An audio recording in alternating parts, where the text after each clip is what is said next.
Kisasa borok iskoni mungno nawi samungo phunangi tongo juda juda thairogo iskoni mungno nawi motainok eba mondirok phiokjagui tongo oba hairok bai hojake tongnani bagai lukorongni thani koi mungnarak jakha আমাদের একজন ভক্ত জয় দেবনাথ ওর নাম জয়দেব সেবা Das ISKCON 1913 সালের দীক্ষা নেন। আমি যখন 14 সালে আসি আমার কাছে তিনি সেবা করতেন। আমি ওনাকে বামুটিয়া স্কুল দায়িত্ব দিয়েছিলাম, অমরপুর স্কুল দায়িত্ব দিয়েছিলাম, অমরপুর স্কুল নিয়েছিলাম, চারু ভারতী শিক্ষা নিকেতন। এখন ওই দায়িত্বপ্রাপ্ত হওয়ার পরে উনি বামুটিয়ার কোনো হিসাব দিত না, মনের মতো করতো। এমনকি বামুটিয়া তখন একটা কোর্ট কেস নিয়ে ঝামেলা মিটাইছিলাম, মিটার পরে 17 সালে ওনাকে দায়িত্ব দিই। 17 থেকে 19 সাল 20 সাল পর্যন্ত ছিলেন, তার মধ্যে কোনো হিসাব দিতে চায় না। এই নিয়ে সমস্যা হওয়ার পরে ওনাকে আমি এখানে বের করে দিই। এবং সেটা আমার ডিসিশন নয়, ইসকন ব্যুরো থেকে চিঠি আসার পরে আমি ওকে বের করে দিই। বের করার পরে আমি এখানে আসার আগে, মানে 2004 সালে আসার আগে যারা যারা দায়িত্ব ছিল বা তার আগে যারা দায়িত্ব ছিল, তারা যেভাবে আপনাদের মধ্যে জানেন ইসকন কী অবস্থা ছিল তখন তাদেরকে নিয়ে একটা সংঘবদ্ধ করে আমার বিরুদ্ধে একটা চক্রান্ত করে। এবং গত 1.5 বছর ধরে ওরা ভিন্ন ভিন্ন জায়গায় যতটা মিডিয়া সম্ভব, ফেসবুকে তো একদম র্যান্ডম উল্টোপাল্টো লেখে, মানে কোনো ভাষা জ্ঞানও নেই। ইসকন ভিতরে অনেক চিঠিপত্র যার মন তার কাছে ইমেল, সবার কাছে ইমেল পাঠায়। এখানেও ডিএম কাছে, এসপি কাছে, চারিদিকে পাঠিয়ে আমাকে একদম নয়ান্ত করে দিচ্ছে। এমনকি এটা শ্রেণীতাহানি কেস পর্যন্ত করেছে। যে মহিলাকে যে শ্রেণীতাহানি কেস করেছে তাকে নিয়ে নিজের বাড়িতে 3 মাস রেখেছিল, আমি শুনলাম যাই। পরবর্তী পর্যায়ে ওকে মায়াপুর পাঠিয়ে মায়াপুর প্রোটেকশন দিয়ে রেখেছিল। মায়াপুর মানে কি, ও খরচা বিয়ে করতো। এইভাবে করার পরে তারপরে ইদানিং তারা দেখছে তার মন্দির ঢুকতে পারছে না।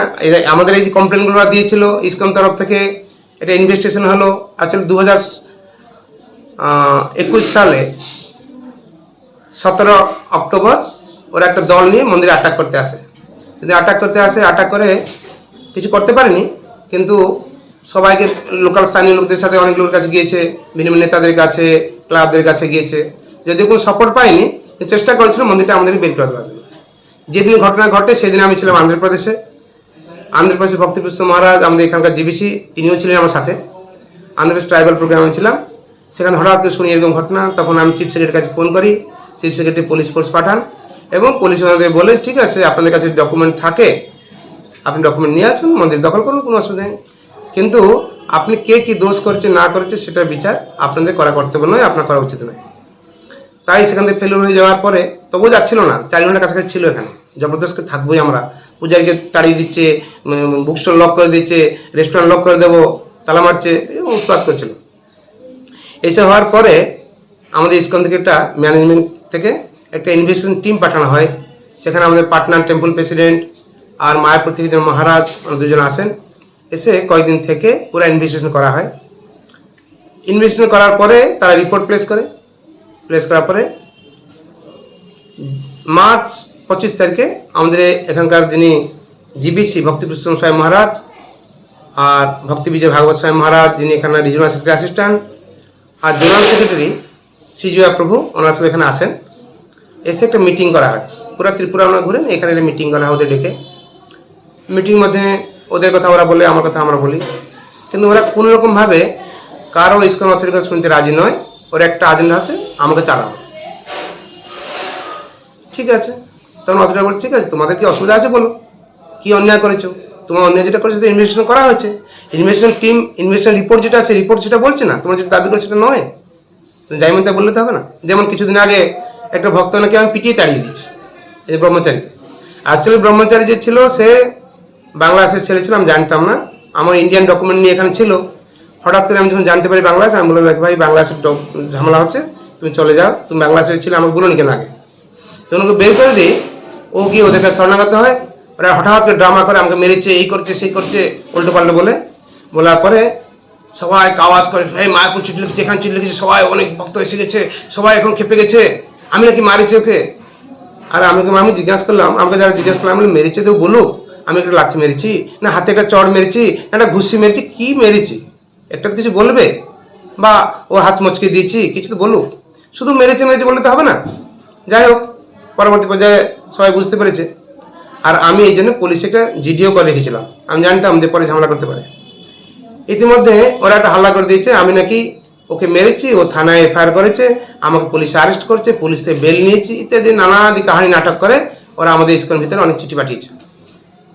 এই নিয়ে অনেক বিতর্ক হয়েছে। বিতর্ক হওয়ার পরে ইসকন অথরিটি যারা আছে ওদের সাথে কথা বলেছে যে কি তোমার করতে চাও, ঠিক আছে, যে সীতামন থাকতে না চাও, যদি আমি না থাকতে চাই তোমার সুবিধা আছে তো? বলছে না না, উনি চলে গেলে হবে না, আমাদের দায়িত্ব দিতে হবে, উনি চলে গেলে তো হবে না। অ্যাকচুয়ালি ইসকন অথরিটি চাইছিল যে মায়াপুর থেকে অন্য কাকে পাঠাবে হতো, কিন্তু পাঠাবে কি, পাঠাবার আগে ওরা একদম আমাকে ছাড়তে চায় না, আমাকেই রাখবে ওরা। তখন আমি বলি ঠিক আছে, আমি তো যাবো। তবে আমি এসেছি এবার এসে আমি ইসকন থেকে চিঠি নিয়ে আসলাম। ওরা যে হরেকৃষ্ণ মন্দির লিখছে, ইসকন ভক্তবৃন্দের দ্বারা সবাই বলছে এটা ইসকন, এটা ইসকন, এখানে দীক্ষা হবে, এখানে সব মহারাজরা আসবে। এবার বুঝতে পারছে না যে ইসকন নামটা ব্যবহার করার অধিকার ওদের নেই। তোমার ইসকন ভক্ত ওই গুড আন্ডারস্ট্যান্ডিং, যদি গুড আন্ডারস্ট্যান্ডিং না থাকো ইসকন ভক্ত দাবি করতে পারো। তাই এখন ওরা দেখুন দেখছি যে আগে তো টিভি ক্যামেরার সামনে অন ক্যামেরা অন রেকর্ড বলছে আমাকে বের করে দেওয়া হয়েছে 4 মাস আগে 6 মাস আগে, যখন তখন বের করা হয়েছে, কয়েকবার বের করা হয়েছে না কেন, কোনো পদপদবিতে নেই। তারপরে আমার কথার কি মূল্য আছে? ওরা ইসকন ভক্ত, ইসকন নাম লিখে, সবাই তো ভক্ত, সবাই লিখতেই পারে, নানাদি কথা বললো। তারপরে ইসকন যখন আমাদের বিরোধীকে চিঠি দিল, চিঠি আমি পেপারে ছাপালাম, ভিন্ন ভিন্ন নিউজ চ্যানেলে গেল, তখন এখন বলছে না আমরা ইসকন শব্দ ব্যবহার করব না। ওরা বুঝতে পেরেছে এখন যদি ইসকন যদি ব্যবহার করে আইনের ভাষায় পড়তে যাচ্ছে। আরে পড়তো, যদি এখন ব্যবহার করতো আমি লিগাল নোটিশ পাঠাতাম, তাছাড়া অনেক কোনো রাস্তা ছিল না আমাদের কাছে। তাই যদিও টিএসআর ভদ্রলোক পুরো পিছনে রয়েছে, কিন্তু বাকি কিছু লোককে মানে গরম করে, বাজার গরম করে ওদেরকে দিয়েই তিনি মন্দিরে নাটক করছেন। কিন্তু জয়দেবনাথ উনি বলছেন আমি নেই, আপনারা বলছেন উনি নেই নাকি? উনি না থাকলে ফেসবুক পেজ দেখি আমরা সারা 3 মাসের 4 মাসের 10 বছর 1 বছর ধরে ফেসবুক পেজ চেক করি, কি লিখছেন উনি মাস্টারমাইন্ড। উনি ওদের বিরুদ্ধে আপনাদের এখান থেকে বা ইসকনের মিশন থেকে কোন রকম জয় দেবনাথ নামে ইসকন থেকে বিরোধ থেকে চিঠি দিয়েছিল। আমরা সম্ভবত 2 তারিখ না 2 জানুয়ারি 2022-এ ছাপিয়েছিলাম পেপারে যে Joy Debnath is not connected to ISKCON in any managerial position. ISKCON কোনোদিন ওরে লেখে তো ইসকন অ্যাডমিনিস্ট্রেটর, ইসকন কোনো অ্যাডমিনিস্ট্রেটর পোস্টই নেই, বিরো কোনো অধিকার দেয়নি ওদেরকে। অ্যাডমিনিস্ট্রেটর লিখে চারিদিকে হাল্লা করতো। তখন ইসকন থেকে চিঠি দিল, ওনাকেও চিঠি দিয়ে পার্সোনাল চিঠি, আমাকেও চিঠি দিয়েছে। সেই চিঠি আমার পেপারে ছাপিয়েছি 2022 সাল জানুয়ারি 2 তারিখ পেপারে দেখবেন, দৈনিক সংবাদ, সন্দেহন আর কি কি পেপার সব আছে, ছাপিয়েছিল। তারপরে কিছুদিন চুপ ছিল, আবার শুরু করছে। কেন মানে মেন উদ্দেশ্য হচ্ছে অর্থ উপার্জন করা, কোনো ধার্মিক চিন্তা ভাবনা নেই। কিছু লোকে মাতিয়ে, কিছু লোক আছে তো পিছিয়ে পিছিয়ে ঘোরার লোক, তাদেরকে নিয়ে কোনো রকম ভাবে কি করে অর্থ উপার্জন করা যায়, কি করে আমি সুনাম পাবো, কি করে আমি এই করবো, সে বুঝতে পারছি না। এটা করার দ্বারা যে সুনাম ওর নিজেরই বরবাদ 2 দিন পরে হবে, লোকে কতদিন অন্ধ বানানো যায়। একবার 2 বার 3 বার আপনি কিছু ভুল বোঝাতে পারেন, এটা সবসময় থাকবে না। সেই জন্য এখন সময় এসছে, এখন আমাদেরকেও সজাগ হতে হবে। এখন আমরা চেষ্টা করছি কীভাবে ওদেরকে এক্সপোজ করব। আমি নাম বলতে চাই না, কিন্তু যারা আছে ইনভলভ তারা একজন করে এক্সপোজ করব। কারা জমি মাফিয়াগিরি করে, কারা অন্য কিছু করে, সব কিছু বের হবে, যা হবে তারপরে সময় বলবে কি করা যাবে। তবে ইসকন সাথে ওদের কোনো সম্পর্ক নেই। আমার ত্রিপুরা রাজ্যের ভক্তের প্রতি আবেদন হচ্ছে, তারা যেরকম যারা ইসকন অনুমোদিত নয় তাদের সাথে কোনো রকমভাবে বিভ্রান্তিমূলক প্ররোচনা না দেয় বা তাদের কিন্তু লাফালাফি না করে। যদি কোনো অসুবিধা থাকে আমাদের সাথে এখানে আমাদের বলতে পারে, অথরিটিদের বলতে পারে। আমি তো আর ইসকন মালিক নয়, আমাদের যারা হায়ার অথরিটি আছে তাদের সাথে পরামর্শ করবে, কথা বলবে। যদি ওরা মনে করে তাদের সাথে পরামর্শ করে সেগুলো ডিসিশন নেবে, কোনো অসুবিধা নেই। আর আমরা যারা এখানে আছি আমরা চিরন্তন থাকবো এরকম কথা না। আজকে আমি দায়িত্ব আছি, কালকে না থাকতে পারি, কালকে আর কেউ আসতে পারে। আমাদের এখানে পৈতৃক সম্পত্তি নয়। আর এখানে ইসকনটা এমন কোনো বিরাট ব্যাপার নয় যে আমাকে থাকতেই হয়। ছোট্ট জায়গা একটা, ছোট্ট শহর, ছোট মন্দিরটাও ছোট, আমাদের অ্যাক্টিভিটি ছোট, বেশি কিছু না। তাই খুব একটা সমস্যা কিছু হবে না, লোকে বুঝতে পারছে এখন আস্তে আস্তে। যারা মন্দিরটা করছে তাদের উদ্দেশ্যে কি বার্তা থাকবে? আমি যারা মন্দির করছে তাদেরকে আমি অনুরোধ করবো তারা এই অপপ্রচার থেকে বিরত থাকুক। আমি আরেকটা অনুরোধ করবো, তারা যেরকম আমার ইসকন ভক্ত যদি বলে ওরা মনে করছে যে ওরা ইসকন ভক্ত যেটা করছে সেইটাই সিদ্ধান্ত, সেইটাই শেষ কথা, এটা মনে করা উচিত নয়। ইসকনেরও একটা গাইডলাইন্স রয়েছে, ইসকন অথরিটি বেস আছে, আর সেই বয়সটাকে যেরকম ওরা জিনিসটা বুঝতে পারে। যদি আমরা কোনো সংস্থায় থাকি, সেই সংস্থার একটা বাইলজ আছে, সিস্টেম আছে, সেই সিস্টেম মেনে চলতে হবে। আমি মনে করছি ওরা নিয়ম ভেঙে দিচ্ছে, এই নিয়ম পালন করছে না, আর আমি তো মনে করলে হবে না। ইসকন অথরিটিদের বলতে হবে, অথরিটি বিচার করবে। তোমার তো বললে অনেক কিছু, বিচার করলো, যারা বিচার করার পরে তারা সিদ্ধান্ত করলো, তার সিদ্ধান্ত করতে আমাকে রেখেছে। আপনাদের বিচার মানে যারা কমপ্লেন করেছিল তাদের মুখে একটা থপ্পড়ে লেগেছে। তারা অত 1.5 বছর ধরে কমপ্লেন করার পরেও কোনো রকম অ্যাকশন নেওয়া হয়নি, তার মানে কি বুঝতে হবে তাদের কমপ্লেনটা কমপ্লেন নয় বা তার সত্যতা নেই। অত কিছু বোঝার পর তারপরে শিক্ষা হচ্ছে না, ওরা আবার একটা নতুন হরে কৃষ্ণ মন্দির করে। আর এই হরে কৃষ্ণ মন্দির যে করেছে, আমি শুনলাম নাকি তারা 5 লাখ টাকা সিকিউরিটি দিয়েছে, প্রতি মাসে নাকি 25,000 টাকার ভাড়া দেবে। আর আপনারা দেখতে পারবেন কয়েকদিন পরে নিজেদের মধ্যে ঝগড়া হবে, কেন যারা এখানে আছে সবাই স্বার্থান্বেষী, সবার পার্সোনাল এজেন্ডা রয়েছে, তারা কেউ ডেডিকেটেড নয়। আমরা যারা আছি আমাদের ডেডিকেটেড লোক এখানে থাকে, আর যদি স্বার্থান্বেষী লোকগুলো একসাথে হয় হয়তো 1-2 মাস 3 মাস 4 মাসের জন্য ঠিক হতে পারে, কিন্তু তারপরে কোনো না কোনো সময় ওদের ক্রাক হবে। সেই সময়ের জন্য অপেক্ষা করুন, সময় আসবে এই হরেকৃষ্ণ মন্দির চুরমার হয়ে যাবে, সেটাই ভবিতব্য।